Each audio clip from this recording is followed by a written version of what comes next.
Hi, my name is Amik, and I am one of the members at Brown Girl Health, and we are going to be launching hashtag Mental Health Mondays with a partnering organization. So as I wait for her to join the live, um, uh, we'll talk a little bit about why we're doing this. And one of the reasons for it is May is Mental Health Awareness Month.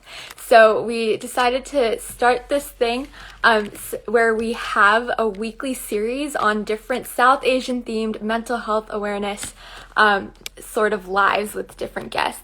So I'm going to cover our collaborator for this. And as she joins, um, all right, hey, Hey, how are you? good, how are you? Yeah, I'm good. Awesome. Do you want to introduce yourself a little bit? Yeah. So I'm Tanya. I'm 19 years old and I live in the UK. Obviously, you could tell from my accent. So I founded a charity called Championing Youth Minds. And yeah, me and Brown Girl Health, the Championing Youth Minds and Brown Girl Health are going to be working together because, as Amik said, this month is Mental Health Awareness Month, and we think it's really important to raise awareness about, South Asian mental health because it's so stigmatized and yeah, so really excited for the month. Yeah, super excited to work with you all as well. So, could you just tell us a little bit more about Championing Youth Minds? Like, when did you start Mhm. it and what's the story behind it? Mhm. So yeah, it's like actually started quite quickly. So I probably thought of the idea in like March. It was like a really random story. So literally went for a walk and I was like, I really want to do something because I feel like since like the pandemic, all my friends are just like really, really stressed and they're just like not themselves. And the thing is like for me, I'm kind of used to like dealing with like mental health issues. So I was like, it's just me. But like when I saw like other people who are usually like positive and like optimistic in like the worst situations, I was like, okay, like something needs to be done. And then I was like, oh, so like maybe I should reach out to like my local council and just say like, hey, look, like I think you know it would be a good idea, let's do something. And like the reception I got was like so good, and I was like, so yeah, let's just start something. Because it's like I think there's no better time to have something like this for young people other than now. Yeah, Um, so yeah, it's just been a crazy journey since then. yeah. Yeah, I think like same thing with Brown Girl Health. It started without a lot of thought. It just, happened. So that's amazing to hear about it. And I know y'all do amazing things as well. Can you elaborate a little bit on some of the things Mhm. that you do as an org? Yeah, so right now we're just basically doing like as much as we can because one thing is like anyone who volunteers, I say like, you tell me what you would be interested in doing. Like, some people are interested in blogging, some people prefer like talking, some people are a bit shy. So, everyone has like different ways people prefer hands-on things. So what I always say to whoever's like talking to me is like, you tell me what you want to do and what you want to give, and then we'll make it work. So right now, Mhm. like on our website, we have like free online resources that I've created. So like these are for like primary, secondary, and higher education. But what we've also done is we have like a podcast series. So it's on our website, it's on Spotify, the name Championing Youth Minds. Um, and yeah, what we do is we just want to give like a platform for young people to kind of talk about their issues. Because I feel like not enough is being, done or like said about what we need. I feel like everyone who kind of is able to make the change are not young. I hate to say it, but like I feel like they don't, actually understand what we need. So Yeah. yeah, there's a lot going into it, but hopefully we'll keep growing. No, yeah, for sure. And I think especially in the South Asian community, it's something really cool that we both bond over is just having that background. And despite you being in the Hmm. UK and me in the US, there's just so much ground that, is so relatable between the two of us. So I'm super excited to launch this whole Mental Health Monday series and cover some Hmm. topics from like um, how mental health's portrayed in movies that we watch, like Bollywood movies, to just how it's portrayed, like the stigmas of having mental health are speaking about mental health in the South Asian Hmm. community. So I'm super excited for that this month as well. Yeah, no, Um, like the thing is that you came up with a really good idea of like talking about Bollywood and how mental health is portrayed in Bollywood. And then the funny thing is like we started doing our research into it and we found like full on articles which like list different Bollywood movies and like how they, talk about mental health. And it's like you don't even know, like it happens so discreetly. But like anyone who's watching this who has watched Tere Naam with Salman Khan, did you watch it? I told Amit to watch it for homework. I didn't get a chance yet, but I will watch it soon. Yeah, I literally was like, if anyone's watched Tere Naam with Salman Khan, they will know how badly mental health is portrayed in Bollywood. But that was like quite long ago now, but yeah, so I'm really excited to talk about it. Yeah, yeah, no, and even like those movies, and then even more recent ones, and then with like a lot of Bollywood actors, there's just a lot. So that one I'm particularly excited for. But we are also May is also Maternal Mental Health Awareness Month, so we also have a guest who's going to be speaking about that as well, especially like perinatal care, and Mhm. even post partum, um, like blues that you can have after giving birth and all of that. So very excited for that. And also we're going to be not only is even though Brown Girl Health is specifically like female focused, we are also going to be covering like male mental health, which I think is really important, and everything is just so interconnected. But yeah, Yeah. Yeah, no, like for the kind of male mental health side of it, we have this lovely guy. He is called Amir Hamza. I don't know if any of you know him. So he had like a full-time offer from McKinsey and Co. And he actually turned it down for his mental well-being. So it's kind of like whenever I talk to him, he's like he defied like, the log kya kahenge, like what will people say in like the Asian community. And yeah, now he runs his own startup. So we're gonna have like a really interesting kind of recorded conversation with him. And he's gonna talk about kind of like you think like the thing is he says like as a man, like you're expected to just kind of achieve the best thing you can and like succeed as much as you can, but like does it actually make you happy? So yeah, even though it's brown girl health, we're still making sure we're like including that. yeah, yeah. No, yeah, that's so important. I think something that's really what we're going to be emphasizing, especially in the last few weeks, is just the idea of resilience and how to put yourself first in these sorts of situations, and making sure that, after prioritizing yourself, like why that's so important and how to do that. I think the how is just a huge question, and just hearing stories from other South Asians, I think will be so helpful in that sense as well. Yeah. Yeah, like simple things like how do you have a conversation with really conservative brown parents about your mental health? Yeah. Um, Kind of because like you feel like you kind of have to put it off, but there's a point where like you have to have that conversation. And there's so many like inspiring South Asian people who have taken that step and they do so much work now to raise awareness for mental health. So yeah, and I think it's really relevant as well, like with everything going on in India right now, the impact on people's mental health, kind of even us living abroad, like that's our home country, our families are back there as well. And I feel like there's no more important time to have that conversation other than now.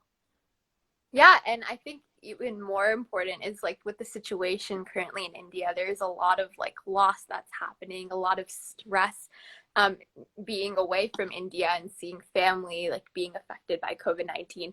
So that's going to be another thing that we're probably going to be covering on, just like, how to, with this added stress, like how to maintain, I guess, a better um maintain good mental health during it. And also grief, I think, is a huge one that's very unique during this Mhm. time. So that's also going to be really important to cover as well. So yeah, yeah, I think it's just so important, and I'm so glad that we're doing this. Yeah, and like we're hopefully hoping to raise money across the month as well to donate to obviously oxygen relief in India. So hopefully, yeah, we can kind of raise as much as we can together and make an impact because I think, that's the most important thing is like speaking up and hopefully, we can make a difference. Yeah, yeah, no, for sure. So yeah, I'm very excited that we're doing this. And thank you so much for being on our live, Tanya. I think we pretty much covered what we're going to be covering for hashtag Mental Health Mondays. So super excited for this. And yeah, thank you. Yeah, I mean, if anyone has any questions or wants to say anything, like we can just, yeah, carry on talking. So Shakti therapy has just asked, how do you manage the anxiety and guilt of checking WhatsApp with everything going on in India? Mm, I mean, for me, like my parents are always watching the news, like the Indian news, and I just say to him, like, it's really triggering for me after a point. Like, I just kind of distance myself from it. So I keep myself updated, but like kind of like videos, pictures, for me that's triggering. So for me it's knowing that I'm doing all I can, like fundraising, donating, and Yeah. being aware of the situation. But it's also important to put boundaries in place. Like if you're feeling like something's triggering you, kind of remove yourself from seeing that content. Yeah, no, I think I learned this a lot with last year's like Black Lives Matter, and even with the farmers protest.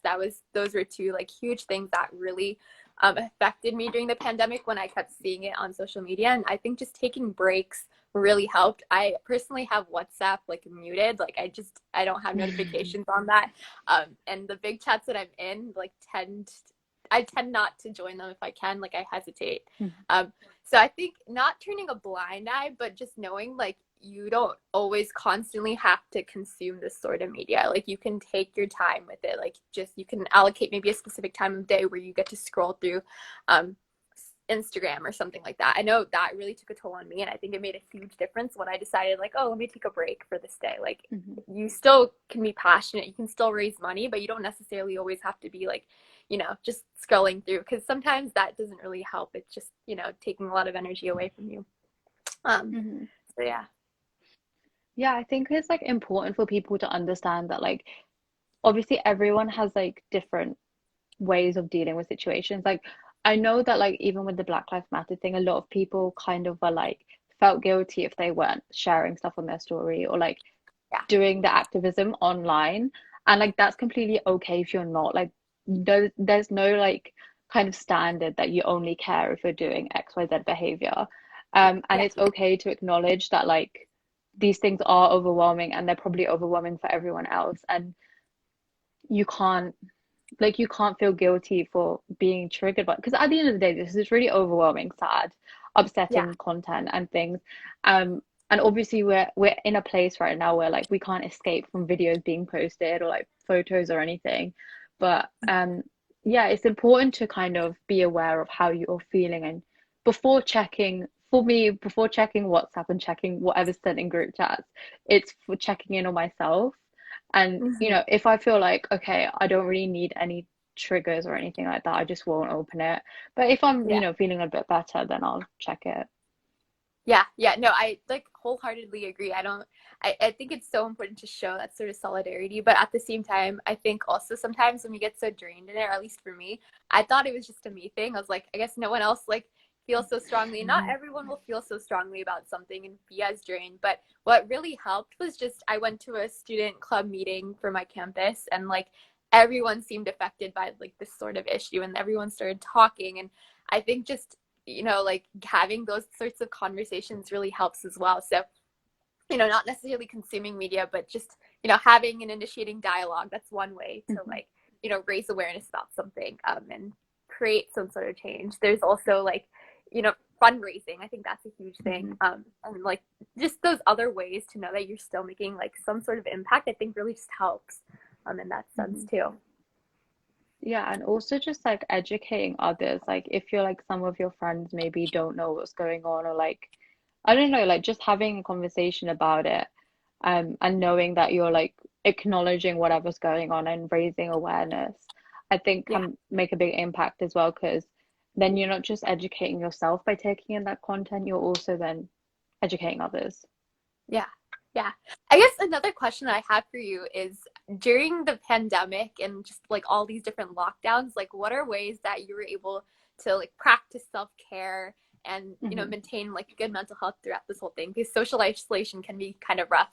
So, yeah, how do you do it?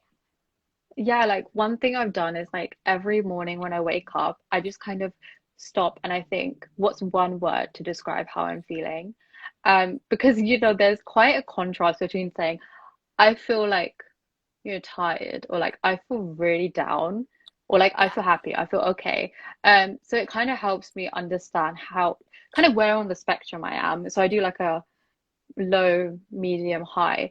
And then what it does is it kind of like directs what I do. So I have like a normal like morning routine and a normal nighttime routine.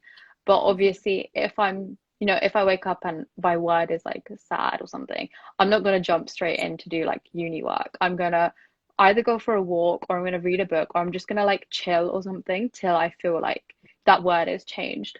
But yeah, there's so many different things. I think one thing I've learned is like there's no one way to kind of deal with things. And everyone's like, oh, everyone has like a go-to thing. Like you either like meditate or you do yoga or something like that.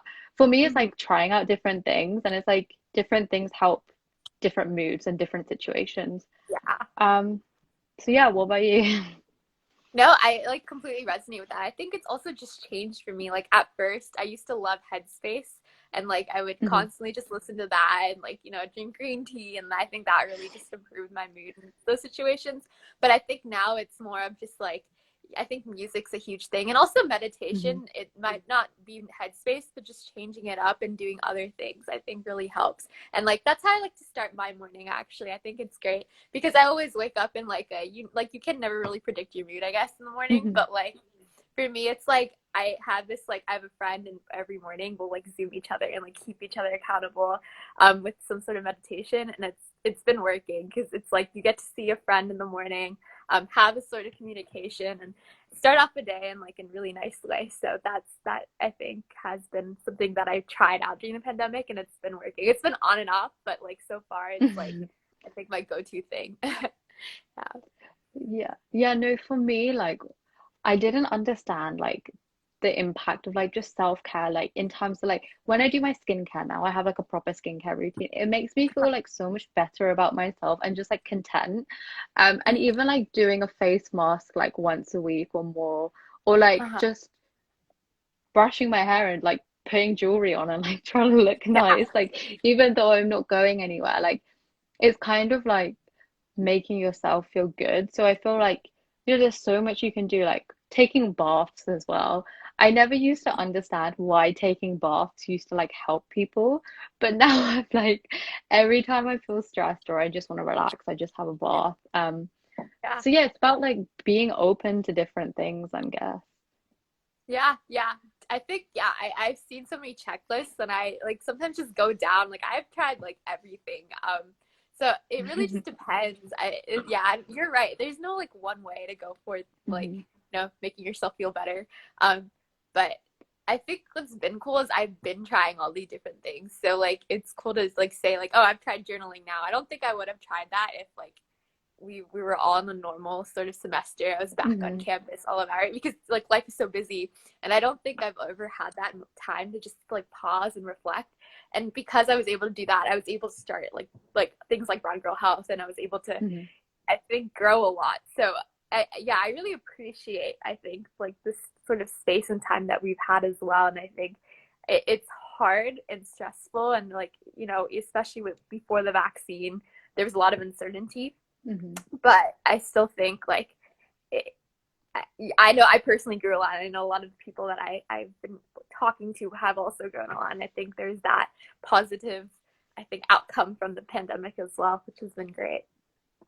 Yeah, I feel like enough people don't realize that. I don't know, there's so much like whether you feel like you've taken on new hobbies or something, just being self-aware is such a big thing. And just being able to Yeah. understand like, okay, this thing triggers me, or like this, I feel like this one day. Like I feel like in a normal day when we're like going to campus, coming back, doing all these things, we don't really check in on ourselves. We don't know when we're Yeah. feeling what. Hmm. But I feel like it's become kind of like a norm now to just like understand or like at least check in on yourself, like whether you're doing Yeah. it intentionally or not, like you just know like, okay, I'm feeling off or like something like that. um Hmm. so yeah, I feel like a lot of people are like, oh, like my like university work or like my school work's being like disrupted, or things like Hmm. that, but there's so much of positive has just come out of it. And even like appreciating the fact that like friendships and like relationships with people have like still been strong, and that you can still like Yeah. enjoy people's company. Like I feel like it's amazing that like you can still connect with people even, despite the fact that you haven't seen them in literal months. I feel like we don't Yeah. appreciate the stuff enough. Yeah, yeah. I think I've gotten closer actually because now like we can't go out to eat food or anything like that. Like you were in sport, if you want to socialize, you have to talk. And like Mhm. now like my friends and I will have these conversations which I think are like very like different from the ones we would have had in person because it's like now it's like you have to kind of dig deep into things and talk about things because it's not like we all have like a lot of new news to share or anything like that too, right? So it's a lot of reflecting.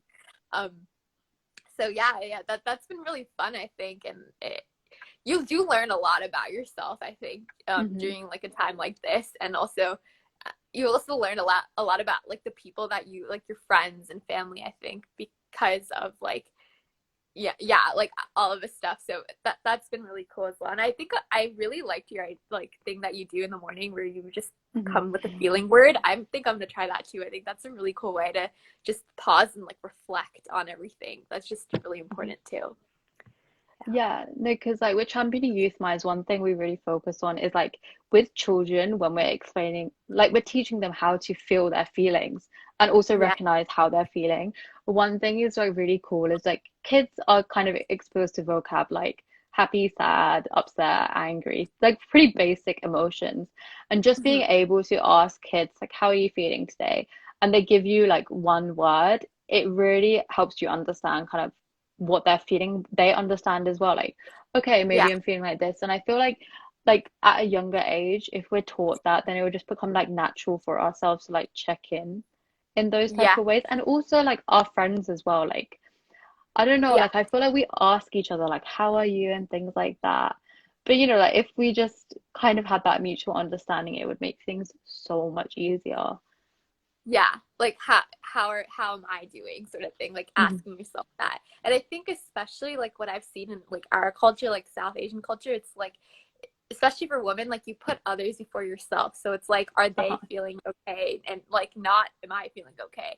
And so I think that's like great that we're also going to be just emphasizing this throughout the whole month, like prioritizing yourself, putting yourself up first, and knowing like before you start helping others, before you start checking with others, check in with yourself and Mhm. focus on yourself first. I think that's real important too. So, Uh-huh. yeah, I think that's super unique for our culture in general. I think not just South Asians, but like that's a trend that we definitely do see in our community, and just building up that strength for yourself to figure that like to prioritize yourself is just so important. I Mhm. know I'm still working on that. So definitely not perfect. And I'm going to be learning a lot throughout this month too, which I'm very excited for as well. Mhm. Yeah, no, because the thing is, I feel like one thing we need to kind of get across in the brown community is like you can work on yourself and you can better yourself Mm-hmm. by like working together. And I feel like a lot of people feel like they kind of need to push away from everyone and just fully focus on themselves. But Yeah. you can enjoy everything in life and actually learn to appreciate, friendships or relationships or understand like where the problems are. So like, if certain people, certain things are stressing you out, how to kind of remove yourself. Because I feel Yeah. like in like the South Asian culture, we're kind of taught like just deal with anything. Like it is what it Yeah. is. You can't do anything about that. But I Mm-hmm. think it's about like making the most of what there is. And like one thing I really hate is I feel like in the brown community we like bring each other down to like help ourselves. We end up bringing other people down, whether it's intentionally or unintentionally. But Yeah. you can grow and can become a better person with other people. So I feel like that's something like we can really kind of put out there whilst we're like during this month. Yeah. Yeah. Yeah. Like 100% agree with that. And I think that's just so important to emphasize as well. Um, and yeah, putting each other down and the whole like log kya kahenge sort of thing. I have such a bad accent, but um, yeah, that's just it. It's all like very, very prominent, not just, in India, but even after like immigrating to all of these countries. And yeah, I'm excited because I think after normalizing like mental health and conversations about mental health, I think a lot can be different with like our generation as like youth-led initiatives to future generations. So I think the work that we're doing and a lot of other people are doing as well is just so important. And it's, yeah, the more conversations that we have like this, not just during Mental Health Awareness Month, but even in the future, makes such a huge difference. And hearing stories like the ones that you mentioned at the beginning as well, and having these guests is so important. Yeah, no, I feel like we're definitely going to carry on like Mental Health Mondays even after May, right? Because Yeah, yeah, it's like we want this to be like the start of like, okay, cultural shift sounds kind of like, really, really ambitious, but I feel like our generation is doing that. Like when you think about it, I mean, when I reflect on it, what type of parent do I want to be? I want to be able to understand how my child's feeling mentally and being able to have yeah, those conversations with them.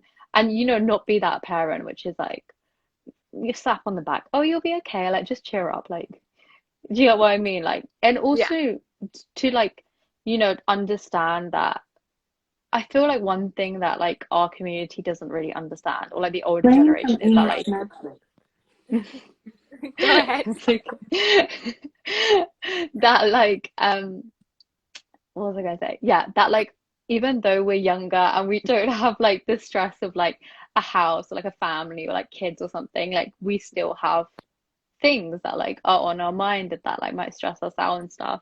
So yeah, I think like one really important thing we can all do like during this month is reflect on like, I don't know, how would we want to be as parents? Or okay, if you don't want children, then like how would you just want to be responding to like other family members or like anyone else who might be, you know, at our age and dealing with some of the stuff we're dealing with. Yeah. Yeah.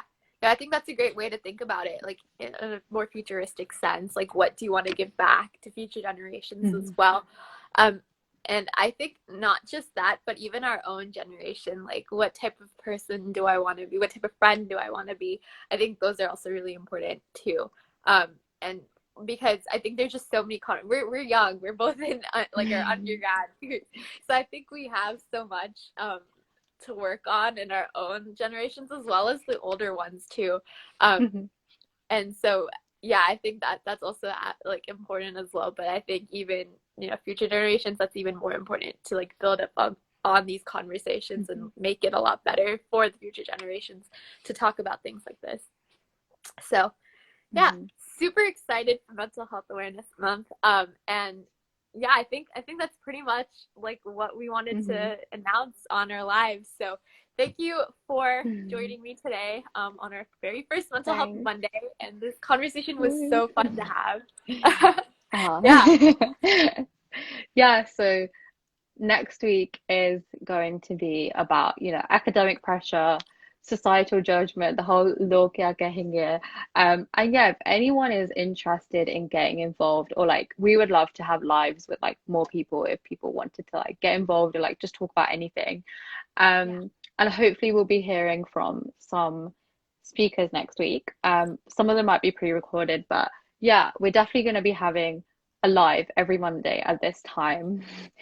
And yeah, yeah, I think also we're planning on like creating like a video of like people saying like the hashtag break the stigma, because we really want it to be like a unified kind of message. So yeah, if anyone's interested to get involved, either DM Brown Girl Health or DM Championing Youth Minds. I think that's pretty much everything. yeah, yeah. So yeah, definitely reach out if you're interested in helping out this initiative or supporting us in any way. Um, But yeah, thank you so much for joining me today, Tanya. And I hope you have a great rest of your Monday. And same to all our viewers. Yeah, All you right. too. Bye. Bye.